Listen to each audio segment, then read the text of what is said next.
Joshua, courage at the edge of promise. Most people know Joshua as the man who brought the walls down, but long before Joshua stood before Jericho, he was a slave in Egypt. Do not miss that. Joshua was born under oppression, born in bondage, born in a generation that knew bricks without rest, labor without reward, and survival without freedom. Before he ever saw the promised land, he saw chains. Before he ever carried a sword, he carried burdens. Before he ever led a nation, he watched his people cry beneath Pharaoh's cruelty. And that changes the way you read his story, because Joshua was not raised in palaces, he was formed in pressure. Some leaders are born into comfort. Joshua was born into hardship. And yet God was preparing him even there. Because God often develops deliverers inside the very environments they will one day lead people out of. Then Moses appeared, a voice from the wilderness, a man carrying fire from a burning bush. And Joshua watched God dismantle Egypt one plague at a time. Imagine what that did to him. He watched the Nile bleed. He watched darkness swallow a nation. He watched death pass over homes marked by blood. He watched an empire tremble before the power of God. And then came the Red Sea. Can you imagine standing there? Mountains on both sides, Pharaoh's army behind them, water in front of them. No escape, no strategy, no human solution. And then the wind began to blow. The sea opened. Walls of water rose on both sides, and Joshua walked through on dry ground. That moment marked him forever. Because once you have watched God make a way where there was no way, you can never fully become a prisoner to fear again.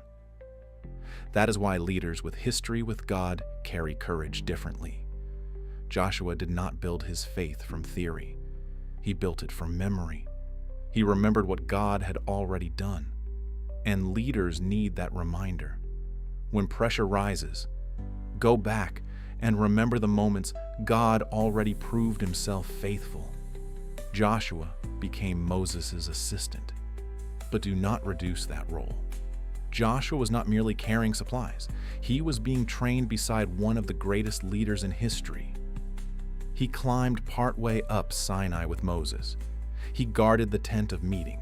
He watched Moses intercede for rebellious people over and over again. He learned leadership before he carried leadership. That is a word for this generation. Everyone wants influence quickly. Everyone wants the stage immediately. But Joshua spent years serving before he ever stepped fully into authority. And hidden seasons matter. Because leadership is dangerous when promotion outruns formation. Exodus 33 says something extraordinary. After Moses spoke with God in the tent of meeting, Joshua stayed behind. Think about that. Moses left. Joshua lingered. Why? Because Joshua understood something many leaders forget. Presence is more valuable than position. He was not chasing title. He was pursuing God. And that is where real courage is born. Not in public applause. In private encounters. Then came one of the defining moments of his life. The spies entered Canaan. 12 men walked into promise, but 10 came back carrying fear. Only Joshua and Caleb returned carrying faith.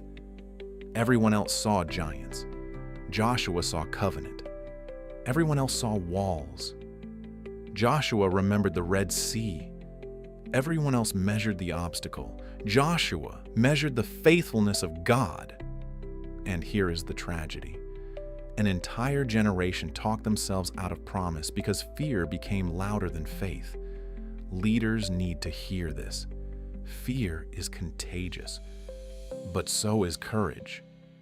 One fearful voice can paralyze a room, but one courageous voice can shift a generation. Still, Israel refused to enter. And Joshua had to wander 40 more years in the wilderness because of decisions he did not make. Can you imagine that frustration? He had faith for promise, but had to survive the delay anyway. That is one of the hardest leadership lessons of all. Sometimes you suffer consequences created by the fear of others. Sometimes you are ready to move, but the people around you are not. Sometimes vision is clear, but timing is delayed. And still, Joshua remained faithful. He did not become bitter. He did not walk away. He stayed prepared. Because faithful leaders understand this. Delay is not denial. Then Moses died. And suddenly the servant became the successor. The assistant became the leader. The shadow became the one standing in front. And God says something incredible to Joshua. Moses, my servant is dead. Now therefore arise. Arise. That word matters. Because there are moments in leadership where grieving must eventually give way to movement. Joshua could honor Moses, but he could not stay frozen. Promise was waiting on the other side of the Jordan. And then God repeats it over and over. Be strong and courageous. Be strong and courageous. Be strong and courageous. Why would God repeat it so much? Because courage is not natural when the weight is heavy. Joshua was leading millions, crossing into enemy territory, taking over after Moses, carrying impossible expectations. And God knew courage would have to become a daily decision. Leaders understand this.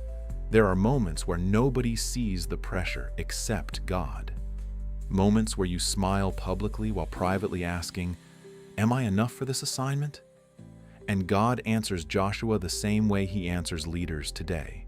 You are not enough by yourself, but I will be with you wherever you go. That changes everything. Joshua then stands at the Jordan River during flood season. Overflowing water, impossible conditions, and God tells the priests to step in first, not after the water parts, before. And the moment their feet touched the water, the river stopped. That is one of the greatest leadership truths in Scripture. Sometimes God waits for movement before releasing the miracle. You keep asking for certainty. God is asking for obedience. You keep asking for guarantees. God is asking for trust. Then came Jericho. Massive walls, locked gates, military impossibility. And God's strategy sounded ridiculous. Walk around the city, stay silent, keep marching, again. No attack plan, no ladders, no weapons of significance, just obedience. Can you imagine how foolish Joshua must have looked? But courageous leaders obey God even when they cannot yet explain the strategy to everyone else. And after days of marching, the walls collapsed. Not because Israel was stronger, because obedience opened the door for God's power. Joshua teaches us something the modern world desperately needs to hear. Victory does not always come through striving harder. Sometimes victory comes through trusting deeper. And near the end of his life, Joshua gathers the people and says, "Choose this day whom you will serve. But as for me and my house, we will serve the Lord." That was not just a statement. It was the final testimony of a man who had seen slavery, seas split, wilderness wandering, miracles, warfare, delay, victory, and the faithfulness of God through it all. Joshua's life asks every leader a question. What are you doing with the moments where fear tells you to stop moving? Will you retreat at the Jordan? Will you panic at Jericho? Will you surrender to delay? Or will you trust the God who has already brought you this far? Because courage is not loud emotion. Courage is obedience while your knees are shaking. Courage is stepping before the water parts. Courage is marching when the walls still stand. Courage is trusting God when the strategy makes no sense. And courage is built by remembering who God has already been. Joshua, the leader who crossed over.